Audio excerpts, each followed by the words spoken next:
I, 24M, am writing this post because I feel really lost right now and I need some perspective on what I should do. My friend Penny, 24F, and I met during our first year of college back in 2020. We were part of the same orientation group during freshman week. I remember she wore this bright yellow shirt and had the most infectious laugh. There were about 15 of us in that group, and we all became friends, but me and Penny clicked instantly. We both ended up choosing architecture as our major, which meant we spent a lot of time together in studios working on projects. Penny was always the creative one, coming up with these amazing designs while I was more technical and detail-oriented. We balanced each other out perfectly. During our second year, we had this huge project that required us to work overnight multiple times. Penny would bring her mom's homemade cookies, and I'd make sure we had enough coffee to keep us awake. Over the years, she became my closest friend. We shared everything with each other. Penny told me about her family problems, how her parents divorced when she was 12 because her dad cheated on her mom with his secretary. Her mom remarried when Penny was 15 to this guy named Greg who was financially stable but emotionally distant. Greg had 2 kids from his previous marriage and always favored them over Penny. I remember one night during our third year when Penny came to my apartment crying because Greg had told her she was wasting money studying architecture and should get a real job like his kids who worked in finance. My mom was visiting that weekend, and she sat with Penny all night, making her favorite pasta and telling her not to give up on her dreams. After that, Penny became like a daughter to my mom. She would even spend holidays with us when things got too tense at home. Penny and I never dated each other. Sure, during our second year, I had a small crush on her, but I valued our friendship too much to risk it. Plus, we had talked about how dating friends usually ends badly. We were always open about our dating lives. Penny dated this guy James for 6 months in our third year, but he turned out to be a jerk who was seeing someone else at another college. I helped her through that breakup, and we spent an entire weekend watching bad movies and eating ice cream. I dated a girl named Emma for 8 months during our third year, and then briefly dated Lisa during our final year. Penny was always supportive, giving me dating advice and helping me plan dates. When things didn't work out with either of them, she was there to listen and offer support. After graduation last year, we got jobs at different architecture firms but, thankfully, in the same city. I work at Anderson & Partners while Penny got a job at Maxwell Designs. We still met regularly for coffee at this small cafe halfway between our offices. Every Thursday like clockwork, we'd meet at 1 p.m., share our week stories, and complain about work. Recently, Penny started having problems at work. Her boss, Mr. Maxwell, yes, the owner's son, was making all the junior architects work overtime without pay. He would often take credit for their designs during client meetings. Penny told me how he once presented her entire concept for a sustainable housing project as his own idea. When she tried to speak up during the meeting, he shut her down and later warned her about maintaining office hierarchy. 3 weeks ago, Penny had a particularly rough week. Maxwell had called a client meeting to discuss a project she had been working on. During the meeting, he blamed her for some mistakes in the blueprints that were actually made by his team during revisions. He yelled at her in front of everyone, calling her incompetent and threatening to fire her. Penny called me that evening sobbing. She couldn't quit because she needed the experience for her portfolio, but she was miserable. I remembered how last year, during one of our coffee meetings, she had told me about how flowers always cheered her up. Her dad, despite being absent most of the time after the divorce, would bring her favorite sunflowers whenever he visited.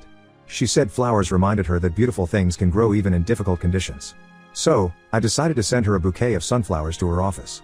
I added a small note saying, "Keep smiling, you're stronger than you think." I honestly just wanted to cheer up my best friend who was going through a tough time. I even checked online reviews to find the best florist in her office area and specifically requested they deliver before her lunch break so the flowers wouldn't sit in the sun too long. Penny texted me when she got them, saying they were beautiful and thanking me for being such a thoughtful friend. But after that day, things changed. Her texts became shorter and less frequent. She canceled our Thursday coffee meetup saying she had client meetings. The next week, she said she was sick. The week after that, she didn't even reply to my message asking if we were meeting. I thought maybe she was just caught up with work or needed some space to deal with her work stress. But last week, our mutual friend Tom told me something that made everything make sense. Penny had started dating a guy named Mike from her firm about 2 weeks before I sent the flowers. Mike was one of the senior architects, and they had been keeping their relationship quiet because of office politics. Apparently, when the flowers arrived at the office, everyone assumed they were from Mike since they knew they were dating. But when Mike saw the note and asked Penny about it, she had to tell him they were from me. According to Tom, Mike got really angry. He told Penny it was inappropriate for her male best friend to send her flowers, especially since I knew she was dating someone. But that's the thing, I had no idea she was dating anyone. Penny hadn't mentioned Mike at all. Now Mike apparently wants Penny to cut contact with me. He thinks I have ulterior motives and that I sent those flowers to make a move on his girlfriend. Penny hasn't directly told me any of this. She just keeps making excuses about being busy whenever I try to meet her to clear things up. Our friend group is divided on this. Tom thinks Mike is being ridiculous and controlling. Emma, who stays friends with both me and Penny after our breakup, thinks I should have checked if Penny was dating someone before sending flowers. Lisa says it's normal for friends to send flowers and Mike is clearly insecure. I just want my best friend back. Those flowers were meant to cheer her up during a difficult time, nothing more. Should I try to talk to Mike and explain my intentions? Or should I give Penny space and wait for her to reach out? I miss having my best friend around and this whole situation is making me feel terrible. Any advice would be appreciated. Update 1 First, I want to thank everyone who commented on my original post. Many of you suggested I should try talking to Penny directly instead of going through Mike. You said confronting Mike would only make things worse and might make him feel threatened. Well, I followed your advice and tried talking to Penny, but things got even more complicated. After 3 days of unanswered texts, I finally managed to get a response from Penny when I told her I needed to talk about an urgent work-related matter. She agreed to meet but asked to meet at this cafe almost an hour away from her office.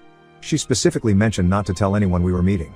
When I got to the cafe, Penny was already there, sitting in the furthest corner. She looked different, tired, nervous, and kept checking her phone every few minutes. This wasn't the confident, cheerful Penny I knew. She was wearing a high-neck sweater despite the warm weather, and I noticed she had removed all her usual bracelets and accessories that she loved wearing. The first thing she told me was that we only had 30 minutes because she told Mike she was meeting a client. My heart sank hearing this. Penny had never lied about meeting me before.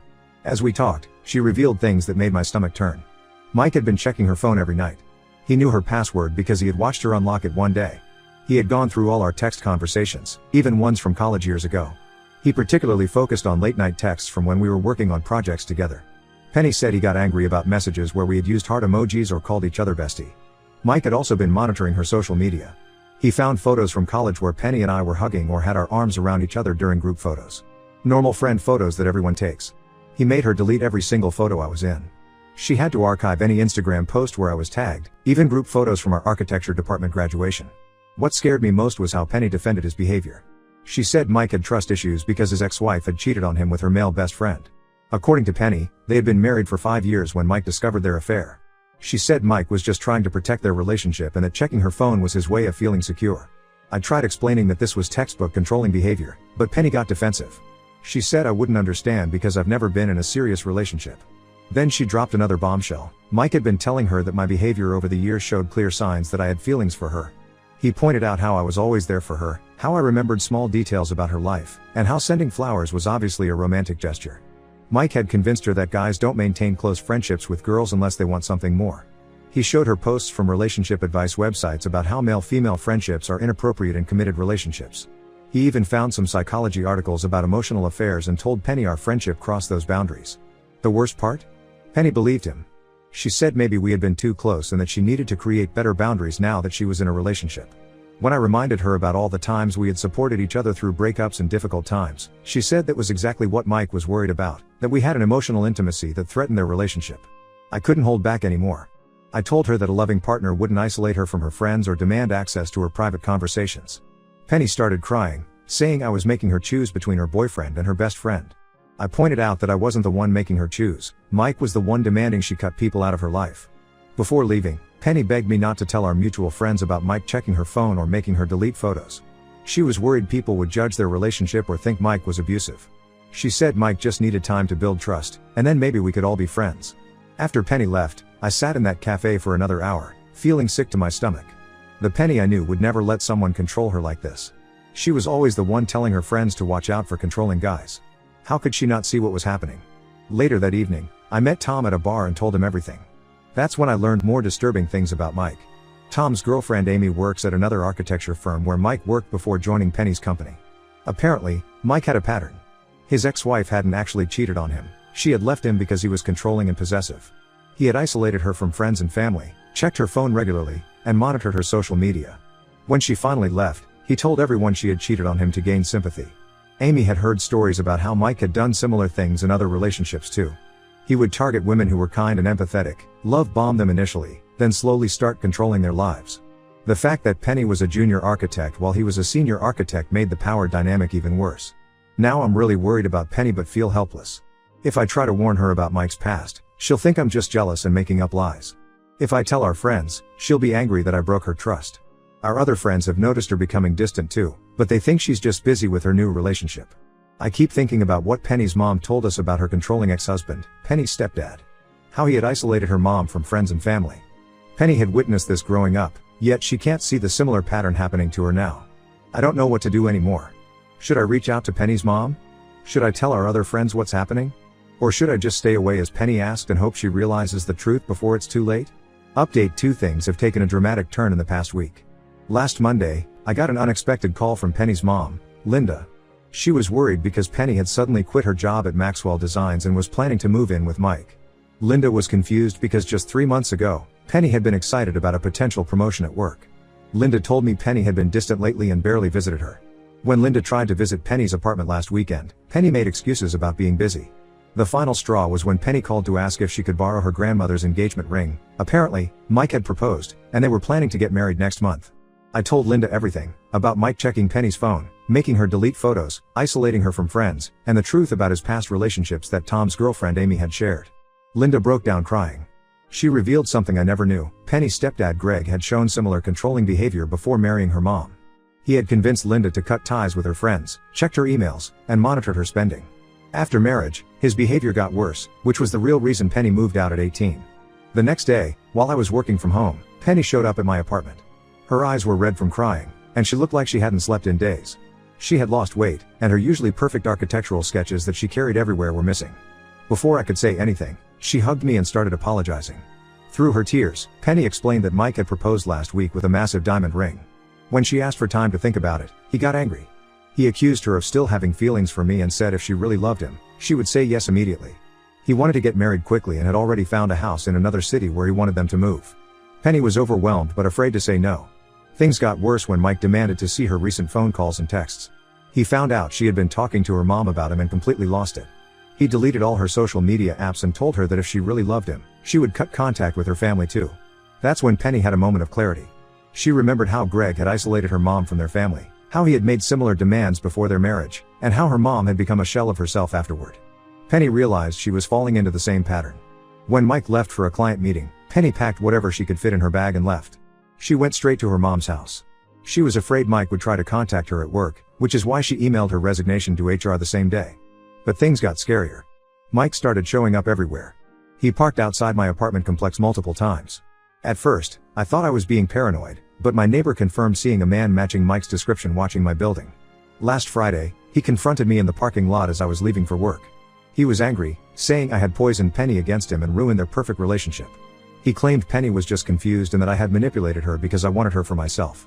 When I tried to walk away, he grabbed my arm. I warned him I would call the cops, but he just laughed and said no one would believe me. I called the police anyway, but by the time they arrived, Mike was gone. I filed a report, and the officers suggested I document any future encounters. They also advised Penny to consider getting a restraining order, especially after we found out Mike had been sending her hundreds of messages from different numbers. Amy, Tom's girlfriend, has been incredibly helpful. She connected Penny with other women from their old firm who had similar experiences with Mike. Apparently, this was his pattern. He would date junior architects or designers, isolate them, push for quick marriage, and then try to make them quit their jobs and move away. Penny is currently staying with her mom and looking for a new job. She's afraid to step out alone because Mike keeps creating new social media accounts to contact her.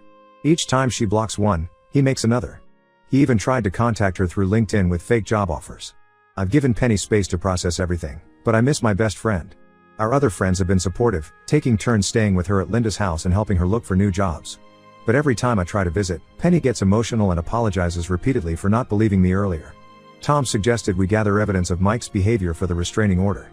We're collecting screenshots, photos of him outside my apartment, and statements from his previous colleagues. I just hope it's enough to keep him away from Penny. Update 3: A lot has happened since my last update, and I want to share how things turned out. Penny successfully got a restraining order against Mike after we presented evidence of his harassment. The judge was particularly concerned about the hundreds of messages from different numbers and his stalking behavior outside my apartment. During the hearing, we discovered even more disturbing things about Mike. 3 other women came forward with similar stories. All of them were junior architects or designers who had worked under him at different firms. His pattern was always the same: love bombing, quick proposals, isolation from friends and family, and then trying to make them move away from their support systems. One woman revealed that Mike had forced her to quit her job and move to another city, only to become more controlling and abusive. She eventually escaped with help from a neighbor. Another shared how Mike had stalked her for months after she broke up with him, forcing her to change jobs and move in with her parents. The restraining order was granted for 3 years. Mike cannot come within 500 feet of Penny, her workplace, or her residence. He's also banned from contacting her through any means, including social media or through other people. After the hearing, Mike's current firm fired him when they learned about his pattern of targeting junior female employees. Penny got a new job at a smaller architecture firm where she's much happier. Her new boss is a woman who has been incredibly supportive after learning about the situation with Mike. Penny is even leading her own project now, designing a women's shelter, which feels meaningful given her recent experience. Our friendship has slowly been healing. We started with group meetings where Tom and other friends were present, then gradually moved back to our old Thursday coffee routine.